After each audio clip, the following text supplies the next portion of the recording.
जय भीम, जय मूलवासी। VIP YouTube channel पर आज हम सभी का स्वागत करते हैं। हमारे स्टूडियो में साहिब कबीर जी के संप्रदाय के साहिब मोहनदास जी हमारे बीच में आए हैं, स्टूडियो में आए हैं। हम उनका स्वागत करते हैं। आज वो हमारे जो श्रृंखलाबद्ध लड़ी है उसमें साहिब कबीर जी का शिष्य गुरु के ऊपर जो संबंध है उसके बारे में वो जानकारी देंगे। तो मैं उनको रिक्वेस्ट करूंगा और आप सभी को एक गुजारिश करूंगा, इस वीडियो को ज़्यादा से ज़्यादा शेयर करें, हमारे चैनल को सब्सक्राइब करें, लाइक। आज हम जो जगत को बोध करेंगे वह बोध शिष्य और गुरु के संबंध है।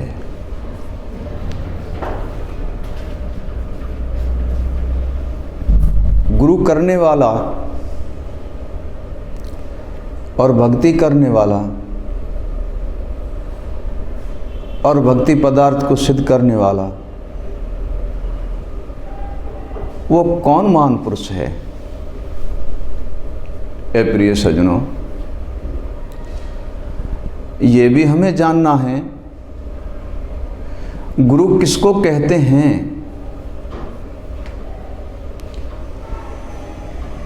और गुरु जिसको शिष्य करते हैं वह कौन सी वस्तु को शिष्य करते हैं। ए प्रिय सज्जनों, शिष्य करने का कारण क्या है और शिष्य को गुरु करने का कारण क्या है, आज हम उपदेश करेंगे और बताएंगे सिद्ध भाव से। प्रिय सज्जनों, गुरु बिन कोई कल्याण का उपाय नहीं है, कोई परम गति का उपाय नहीं है, कोई मोक्ष की प्राप्ति गुरु बिना नहीं है और गुरु बिन बंधन से मुक्त होना भी महाकठिन है। हे प्रिय सज्जनों, गुरु निज सत्पुरुष है और शिष्य है सो मन है। सथूल को उपदेश नहीं किया जाता है, शिष्य नहीं किया जाता है, शिष्य किया जाता है मन को। जैसे कबीर साहब ने शब्दावली साखी ग्रंथ के अंदर एक श्लोक कहा है, दाढ़ी मूछ मुंडाए के और बन के घोटम घोट, मन को तो मूंडे नहीं सारे मन में खोट। ए प्रिय सज्जनों,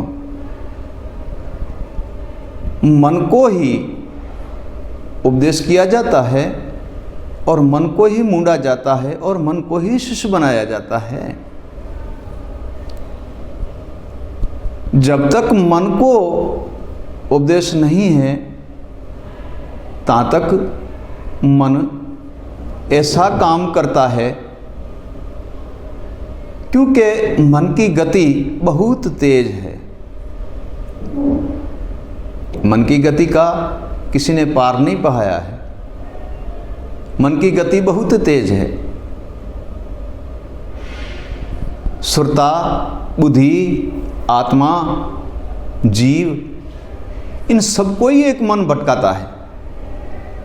जब तक मन को उपदेश नहीं है तो संसार में वह कभी सिद्ध भाव की प्राप्ति नहीं कर सकता है। ये तो हुई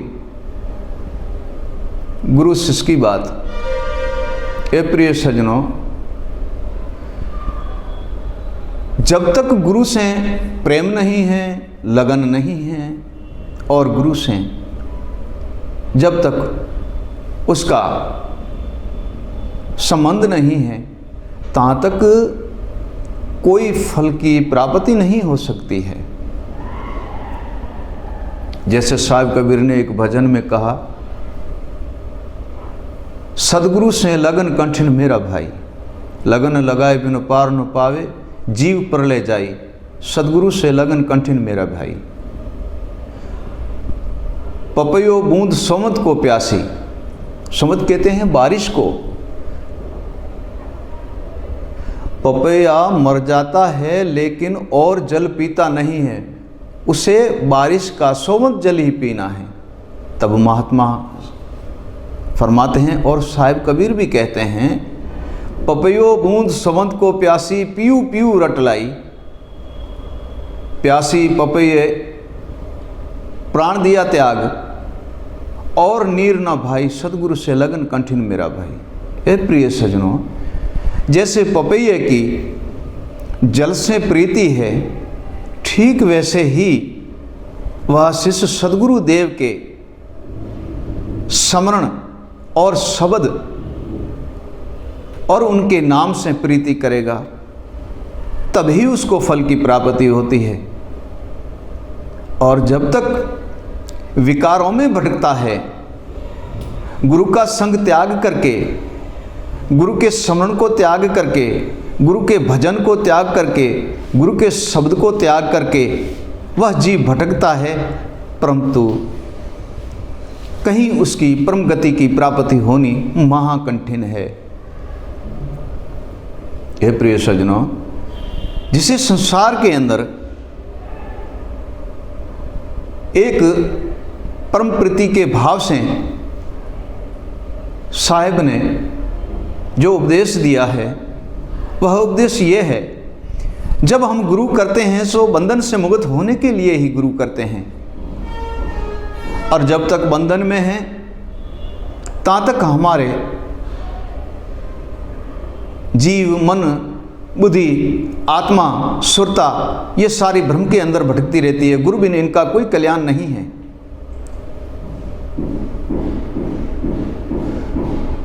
जब गुरु के स्नेह करते हैं तो इनकी भ्रमना मिट जाती है। काम, क्रोध, मद, लोभ, मोह, अहंकार, अपमान, हर्ष, शौक, दुविधा, भ्रमना, इतनी वस्तुएं जकड़ कर बैठी है, और इनसे ही छुटकारा पाने का नाम ही निर्बंध है। और वो छुटकारा कैसे पाया जाता है? पूर्ण सद्गुरु बिन कोई उपाय नहीं है। पूर्ण सद्गुरु बिन कोई इसका उपाय नहीं है। और इनको और इनकी विकार रूपों को मिटाने के लिए कुछ शस्त्र है, जिसका नाम है ज्ञान, विवेक, वैराग, अनुभव। ये प्रिय सज्जनों, इन शस्त्रों से ही काम, क्रोध, मद, लोभ, मोह, अहंकार और अभिमान, हर्ष और शोक, दुविधा और भ्रमना, इन सब का नाश होता है। एक बात आपको बता दूं, ये प्रिय सज्जनों, जिसी संसार के अंदर जिसी ने गुरु किया है, वो गुरु बिन कोई भी कार्य करता है, उनका कार्य करना निष्फल है, सफल नहीं है। चाहे जन्म से मृत्यु तक जितने भी कार्य हैं वह गुरु से पूछकर करना चाहिए और गुरु के हाथ से करना चाहिए। और गुरु को त्याग करके किसी और जगह पे जाता है तो उसका कार्य सफल नहीं होता और उसका कार्य निष्फल हो जाता है। ए प्रिय सज्जनों, हम गुरु करते हैं किस लिए हैं? इन बंधनों से मुक्त होने के लिए। जब काम, क्रोध, मद, लोभ, मोह, अहंकार, अपमान, हर्ष और शोक, दुविधा, भ्रमना ये जब मिट जाती है तो इसको कहते हैं निर्बंध। और ये सारी चीजें मानव के अंदर है तो वो बंधन में, चाहे संत हो, चाहे महात्मा हो, और चाहे संसार क्यों ना हो, इनसे छुटकारा पाने का ही नाम निर्बंध है। इसको ही बंधन कहते हैं। ये प्रिय सज्जनों, ये जब मिटता है जब गुरु के आज्ञा अनुसार चले, गुरु के वचन के अनुसार चले, गुरु के शब्द के अनुसार चले, गुरु बिन कोई कार्य ना करे, गुरु बिन कोई काम ना करे, गुरु बिन कोई और स्मरण ना करे। जैसे आपको मैंने बताया था कि पपैयो 100 बूंद का प्यासी है, ऐसे ही लगन और प्यास सदगुरुदेव के वचन और शब्द और स्मरण में और गुरु की आज्ञा में ध्यान लगाने से ही उसी जीव का कल्याण है। गुरु बिन कोई भी कार्य करना निष्फल है। कोई किसी, मेरा ही उदाहरण देता हूं, वो किसी और का शिष्य है और मैं जाता हूं उसका मर्तिये का या जन्म का या कोई भी कार्य करने के लिए जाता हूं, ये मेरा काम नहीं है, ये काम उसके गुरुदेव का है। उनके हाथों से जो मुक्ति मिलती है, उनके हाथों से जो परम गति मिलती है, उनके हाथों से जो शुभ कार्य होता है, उनके ही हाथों से वो परम गति की प्राप्ति होती है और बंधन से मुक्त होता है। वो मुझसे नहीं हो सकता। जैसे कबीर साहब ने श्लोक में कहा है, तीर्थ गए फल एक है। वो कौन सा फल है? सिर्फ देखकर दर्शन करके वापस आओ, यही फल है और कोई फल नहीं। तीर्थ गए फल एक है और सत्संग मिले फल 4।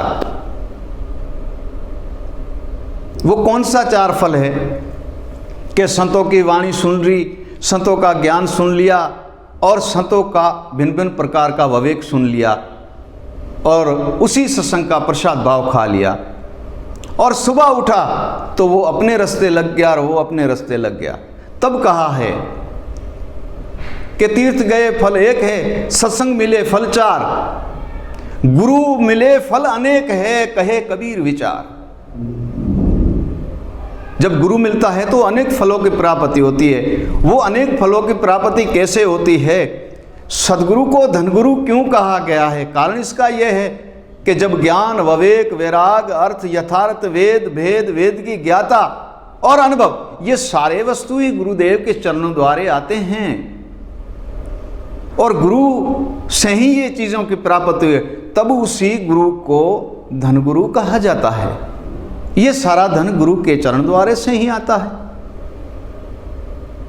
हे प्रिय सज्जनों, ये जब धन मिलेगा, इतनी सारी पूंजी जब मिलेगी, तब मिलेगी जब तुम उस सदगुरु देव के वचन और गुरु के आज्ञा अनुसार चलोगे और सदगुरु देव के आज्ञा का पालन करोगे। हे प्रिय सज्जनों, गुरु से वे मुख है, उनसे ईश्वर भी वे मुख है। इतना जानना चाहिए प्रिय सज्जनों, जो गुरु से वे मुख है उससे भगवान भी वे मुख है। निरेकार निर्बंध जो है ना, वह उनसे वे मुख है। उसका दर्शन, उसी जीव का दर्शन आद अज्ञात अनाद पुरुष आदि जो है, वह भी उसका दर्शन नहीं करना चाहता है। क्यों? कि उसको गुरु पे विश्वास नहीं है। गुरु तो कर लिया, परंतु गुरु के वचन अनुसार न चलने से प्रिय सज्जनों उसका सर्वे कार्य असफल हो जाता है और मथे हो जाता है। तो मेरा ये कहना है, जब तुम गुरु करते हो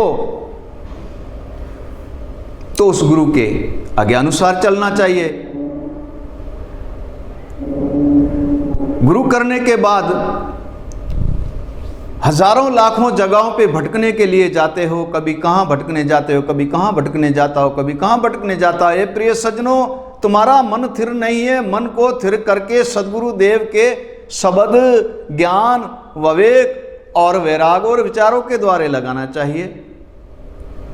जब तक आपका संबंध सदगुरु देव से प्रीति और भाव से और श्रद्धा और भक्ति नहीं करोगे, ता तक इसी फलों की प्राप्ति नहीं मिलेगी।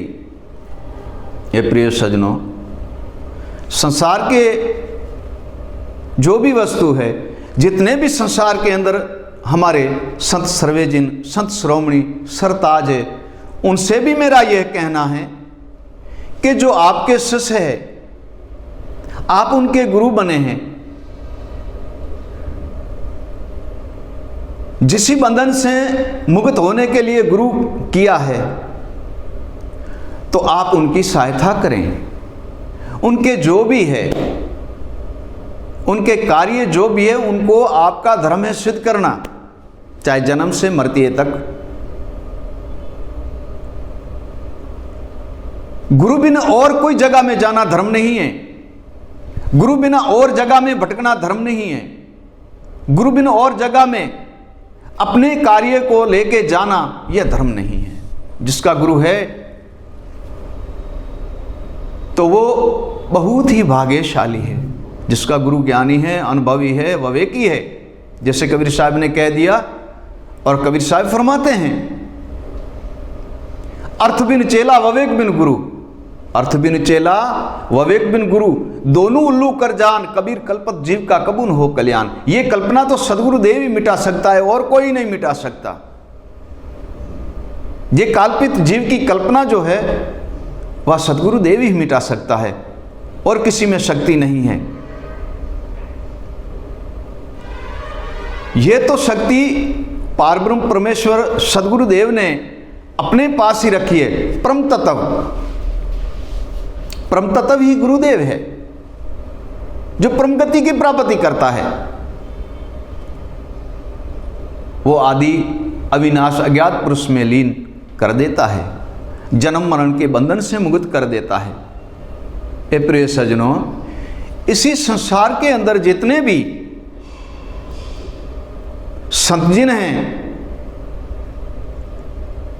ये नहीं कहते कि जगत के अंदर संसार कुछ करता नहीं है। आप देख लो कि संसार के अंदर जितने भी संत हैं, जितने भी संतों के ग्रंथ है, आप पढ़ के देख लो।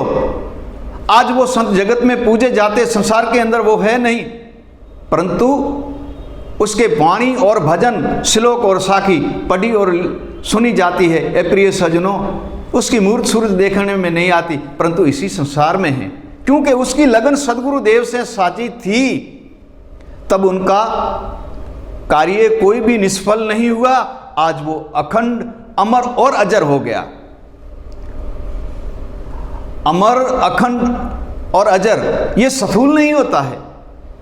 ए प्रिय सज्जनों, अखंड, अमर, अजर उनकी वाणी होती है, उनका शब्द होता है, उनकी सहन होती है। वो आज भी है। तो सत्य पुरुष कबीर कहते हैं, ए प्रिय सज्जनों, गहो नाम टिक सारा, गहो नाम टिक सारा, गहकर नाम रहो जग माई, तो उतरो भव पारा। संतो रहो, गहो नाम टिक सारा जरूर है। तो साहिब कहता है, आया वो नर जाएगा क्या राजा रंग फकीर। अवतार भी चले गए, ऋषिजन मुनिजन भी चले गए, राजा रंग और संसार भी चले जाएंगे। आया है सो जाएगा क्या राजा रंग फकीर। कोई झूले जाए वहमान में, कोई बंधे लोह जंजीर। ए प्रिय सज्जनों, जो गुरु का चरण त्याग करके और दूसरों के चरण जाते, वो बंधे लोह जंजीर जाते हैं। उसका कोई कल्याण नहीं है, और कोई कल्याण की उसे प्राप्ति नहीं है। और परम धाम जाने का तो वो सपना ही ना देखे। ए प्रिय सज्जनों, आज मैं इतना ही उपदेश कहूँगा, और आगे फिर ही आपको उपदेश करता ही रहूँगा, जगत को बोध करता ही रहूँगा। सतनाम बंदगी साहेब।